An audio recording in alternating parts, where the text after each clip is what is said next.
সাকিব ম্যাচকে ছাড়াই মিরপুরে অনুশীলন সারল সিলেট স্ট্রাইকার্স এবং ফরচুন বরিশাল। নড়াইলে ব্যক্তিগত অনুশীলনে ধুন্ধুমার ব্যাটিং মাশরাফির। এবং বৃহস্পতিবার শুরু হচ্ছে ঢাকা মেয়র কাপের তৃতীয় আসর। ক্রিকেট ফুটবলের সঙ্গে যুক্ত হলো ব্যাডমিন্টন। কমলাপুর স্টেডিয়ামে উদ্বোধনী অনুষ্ঠান।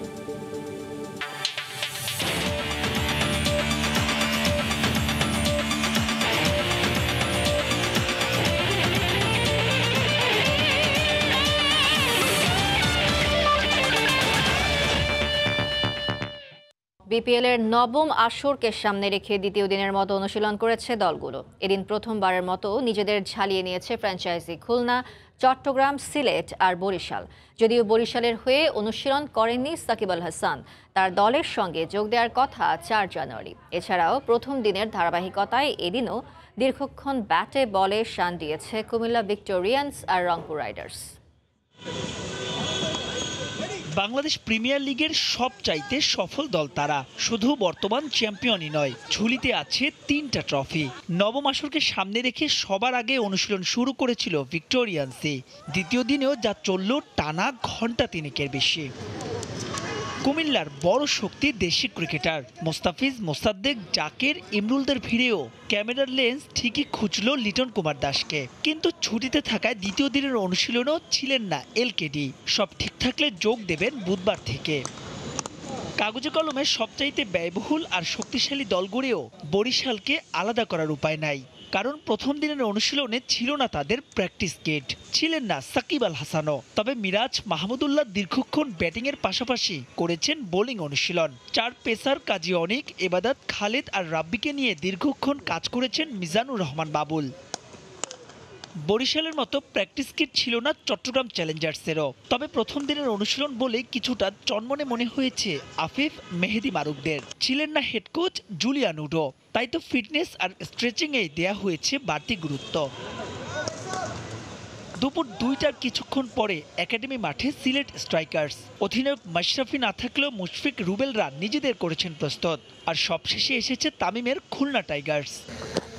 দ্বিতীয় দিনের মতো নিজেদের অ্যারেনায় অনুশীলন করেছে রংপুর রাইডার্স। 2017 সালের চ্যাম্পিয়ন দলটা এবারও শিরোপায় রাখছে চোখ। রংপুর আপনি ফেলাই দেওয়ার মতন টিম না।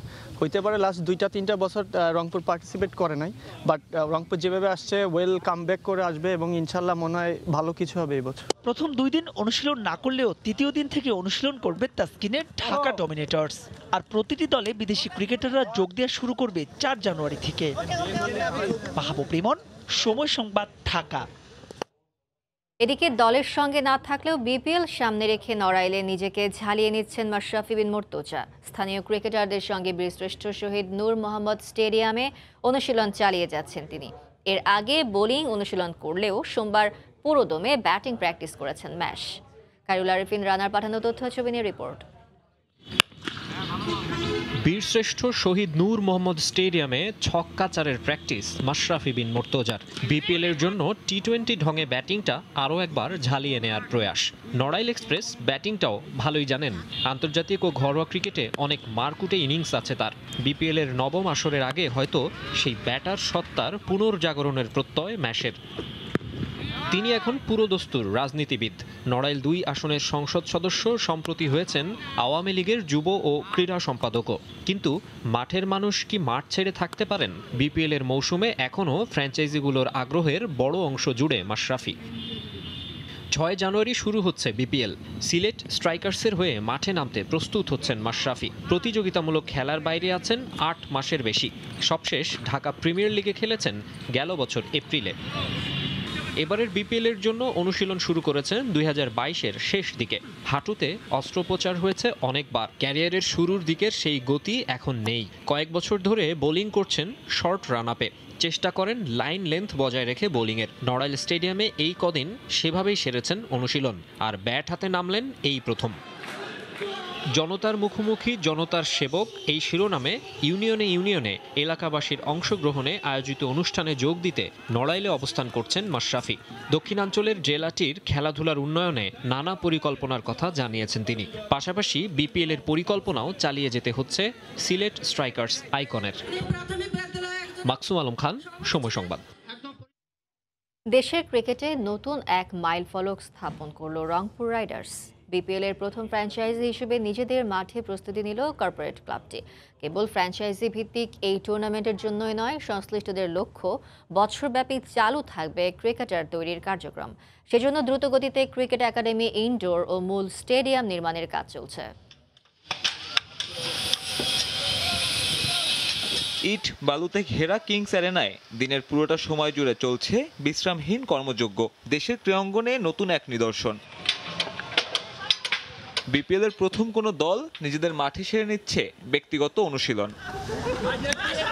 এমন ইতিহাস গড়ার কাজটা সম্ভব করেছে রংপুর রাইডার্স। কিংস অ্যারেনায় অবস্থিত ক্রিকেট একাডেমির মাঠ তৈরি করা হয়েছে দলটির প্রস্তুতি সারার জন্য। বিপিএল এর মতন টুর্নামেন্ট যেখানে কিনা পেশাদারিত্বের অভাব মৌসুম প্রতি চোখে পড়ে নতুন দল আর লোগোর মিছিল, সেখানে রংপুর রাইডার্সের এমন কাজ সৃষ্টি করেছে নতুন মাইলফলক। সংশ্লিষ্টদের প্রত্যাশা, তাদের এমন উদ্যোগ ইতিবাচক প্রভাব ফেলবে অন্য দলগুলোর ওপর। মিরপুরে আমাদের শিডিউল নেওয়া লাগে, একবার এক টাইমে করা লাগে, we have to wait for the schedule and everything.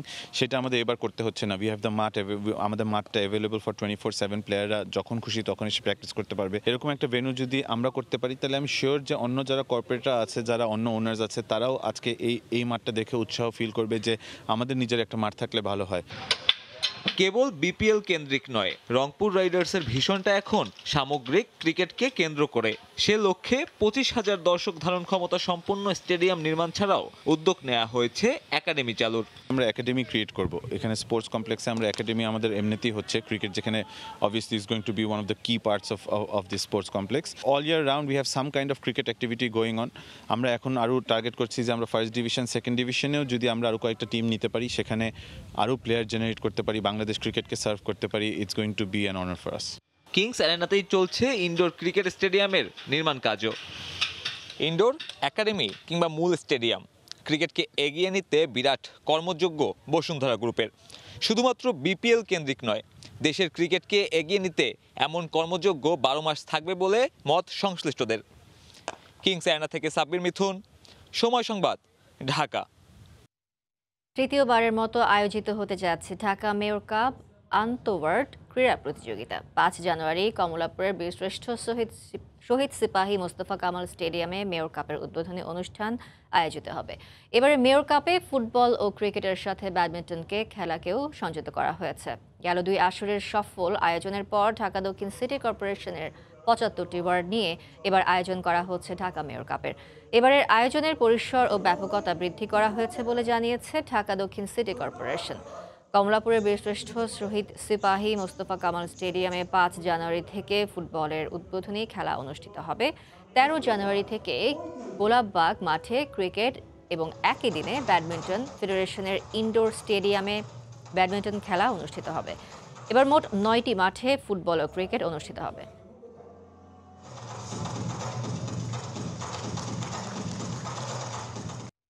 ভারতের জাতীয় ক্রিকেট দলের সুযোগ পেতে আরও বেশি পরিশ্রমী হতে হবে ক্রিকেটারদের। নতুন সিদ্ধান্ত মতে জাতীয় দলে জায়গা করে নিতে হলে ক্রিকেটারদের ইউ টেস্টের পাশাপাশি পাশ করতে হবে ডেক্সা টেস্টেও।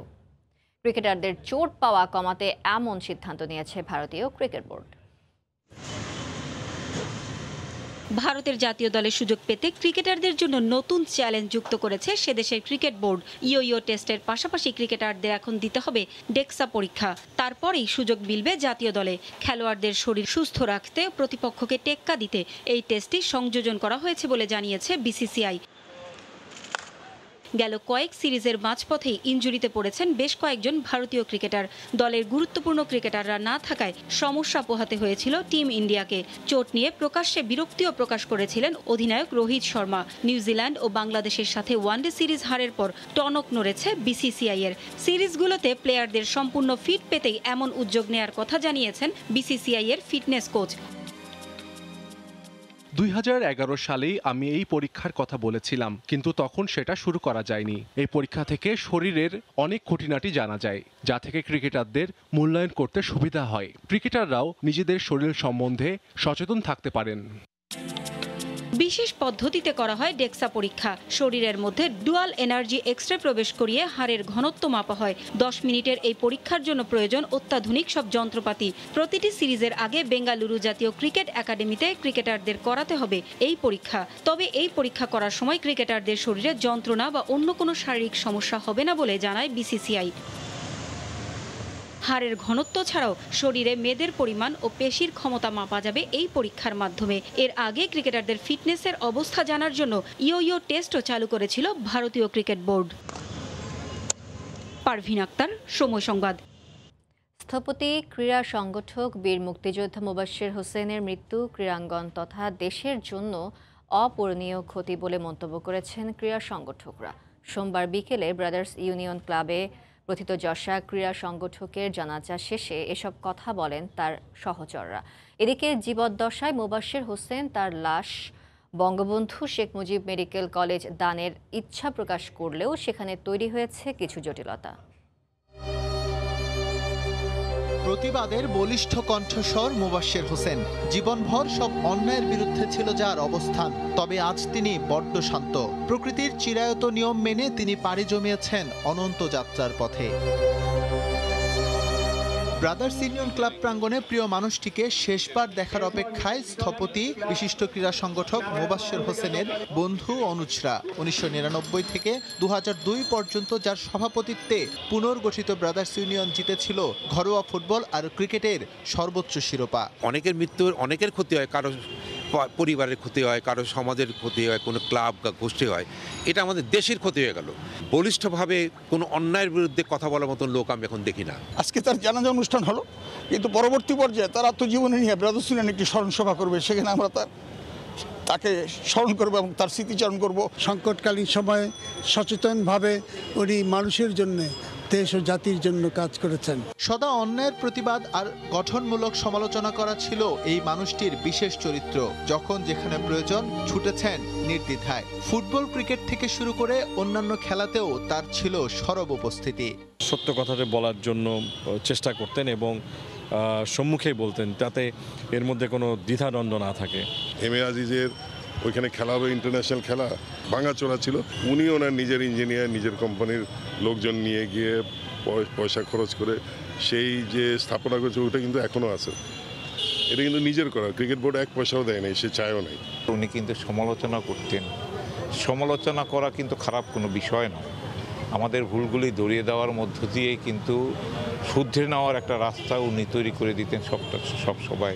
শেষ যাত্রায় ব্রাদার্স ইউনিয়নের পতাকা, নানা সংগঠনের পুষ্পাঞ্জলি সহ বিনম্র শ্রদ্ধা জানিয়েছেন সংশ্লিষ্টরা। তবে জটিলতা তৈরি হয়েছে তার শেষ ইচ্ছা নিয়ে। মৃত্যুর পর নিজের দেহ বঙ্গবন্ধু শেখ মুজিব মেডিকেল বিশ্ববিদ্যালয় হাসপাতালে দান করার প্রক্রিয়া করে গেছেন তিনি, কিন্তু সেই নথি এখন খুঁজে পাচ্ছে না কর্তৃপক্ষ। লিগ্যাল ফর্মালিটিস করে গেছে এবং আমাদের বলে গেছে, কিন্তু কোনো কাগজপত্র আমাদের দিয়ে যায় নাই। তো এটা ওনার ফাইলপত্রের মধ্যে কোথাও আছে, যাদেরকে দিয়ে গেছে তাদের ফাইলপত্র খোঁজা হচ্ছে ওখানে, বা রেলিভেন্ট কি যারা আছে তাদের সাথে কথা বলা হচ্ছে। এখন ওটা পাওয়া গেলে তো আর কোনো অসুবিধাই নাই। 79 বছর বয়সে গেল রোববার না ফেরার দেশে পাড়ি জমান মোবাশের হোসেন। বাংলাদেশ ক্রিকেট বোর্ডের সাবেক পরিচালক, ব্রাদার্স ইউনিয়নের সভাপতি এবং সম্মিলিত ক্রীড়া পরিবারের প্রতিষ্ঠাতা আহ্বায়ক ছিলেন তিনি। এস এম ইকবাল, সময় সংবাদ, ঢাকা। নোয়াখালীতে উদ্বোধন করা হলো দ্বিতীয় বাংলাদেশ যুব গেমস 2023। আগামী 6 দিন ব্যাপী চলবে এবারের আসর। বাংলাদেশ অলিম্পিক অ্যাসোসিয়েশন ও নোয়াখালী জেলা ক্রীড়া সংস্থার উদ্যোগে আয়োজন করা হয়েছে এই টুর্নামেন্টের। জাতীয় ও ক্রীড়া সংস্থার পতাকা উত্তোলন, বেলুন ও কবুতর উড়িয়ে গেমসের উদ্বোধন করা হয়। প্রান্তিক পর্যায় থেকে প্রতিভাবানদের তুলে আনতেই এমন আয়োজন করা হয়েছে। টুর্নামেন্টের উদ্বোধন করেন জেলা প্রশাসক ও জেলা ক্রীড়া সংস্থার সভাপতি দেওয়ান মাহবুবুর রহমান। 6 দিন ব্যাপী গেমসে football, volleyball, athletics, judo, karate সহ মোট 8টি ইভেন্টে জেলার 9টি উপজেলার অ্যাথলিটরা অংশগ্রহণ করবে। আগামী 8 জানুয়ারি পুরস্কার বিতরণী অনুষ্ঠানের মধ্য দিয়ে যুব গেমসের পর্দা নামবে।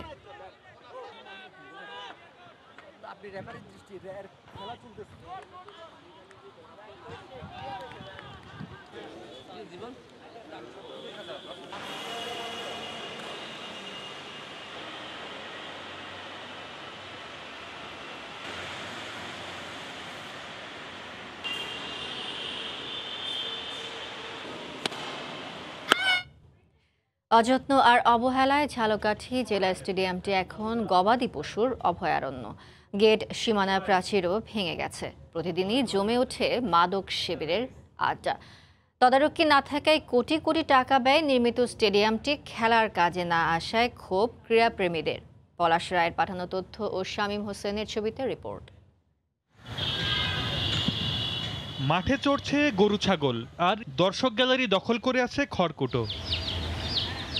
এই দৃশ্য ঝালকাঠি শহরের বিকনা এলাকায় অবস্থিত বীরশ্রেষ্ঠ শহীদ ক্যাপ্টেন মহিউদ্দিন জাহাঙ্গীর স্টেডিয়ামের। অযত্ন আর অবহেলায় বছরের পর বছর ধরে ভেঙে পড়ছে স্টেডিয়ামের গেট আর সীমানা প্রাচীর। স্থানীয়রা জানান, স্টেডিয়ামটাতে অস্থায়ীভাবে নিয়োগ দেয় একজন নস্যপ্রহী থাকলেও কম বেতনের অজুহাত দেখিয়ে সেখানেই শুরু করেছেন হাঁস মুরগির খামার। আর গরু ছাগলের অবাধ যাতায়াতও নষ্ট করেছে স্টেডিয়ামটির পরিবেশ।